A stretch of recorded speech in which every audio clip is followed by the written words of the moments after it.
কমলিনীকে অপমান করতেই যাজ্ঞসেনীকে উচিত শিক্ষা দিল নতুন। হ্যাঁ বন্ধুরা, চিরসখা সিরিয়ালের আজকের পর্বে এমনটাই দেখতে চলেছি। গল্পের শুরুতেই দেখা যায় কমলিনীকে অপমান করতেই পরিস্থিতি যেন আচমকাই উত্তপ্ত হয়ে উঠল। সমার সামনে দাঁড়িয়ে যাজ্ঞসেনী এমন কিছু কথা বলল যা কমলিনীর হৃদয়ে গভীর আঘাত করল। ঘরে উপস্থিত সকলে স্তব্ধ, কেউ কিছু বলার সাহস পেল না। কমলিনী চুপ করে মাথা নিচু করে দাঁড়িয়ে রইল, চোখে জল চিকচিক করছে। ঠিক তখনই এগিয়ে এলো নতুন। এতক্ষণ সে নীরবে সব শুনছিল, কিন্তু কমলিনীকে অপমান করা সে এক মুহূর্তও মেনে নিতে পারল না।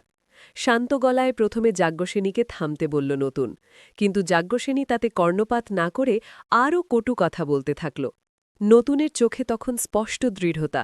সে আর উত্তেজিত হয়নি, বরং স্পষ্ট ও যুক্তিযুক্ত ভাষায় যাজ্ঞসেনীকে বুঝিয়ে দিল কারও সম্মান নিয়ে খেলা করা কত বড় ভুল। সে বলল, সম্মান সবাই চায়, কিন্তু অন্যকে অসম্মান করে নিজের সম্মান বাড়ে না। তার কণ্ঠে ছিল আত্মবিশ্বাস আর প্রতিবাদের শক্তি। ঘরের পরিবেশ এক নিমিষে বদলে গেল। নতুনের দৃঢ় অবস্থান দেখে বাকিরাও সাহস পেল। কেউ কেউ যাজ্ঞসেনীর কথার বিরোধিতা করল, বুঝতে পারল সে আবেগের বশে সীমা ছাড়িয়ে গেছে। কমলিনী ধীরে ধীরে মাথা তুলে নতুনের দিকে তাকাল, তার চোখে কৃতজ্ঞতা। নতুন পাশে দাঁড়িয়ে শুধু বন্ধুর মতো দায়িত্বটাই পালন করেছে।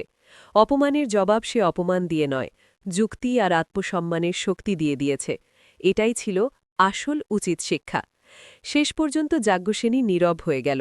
সে হয়তো বুঝতে পারল কথার আঘাতও কখনো কখনো অস্ত্রের চেয়ে তীব্র হতে পারে। আর সেদিনের সেই ঘটনার পর থেকে কেউ আর সহজে কমলিনীকে অপমান করার সাহস পেল না। আবার দেখা হবে পরের ভিডিওতে। এতক্ষণ ভালো থাকুন, আর ভিডিওটি দেখে ভালো লাগলে অবশ্যই চ্যানেলটি সাবস্ক্রাইব করতে ভুলবেন না।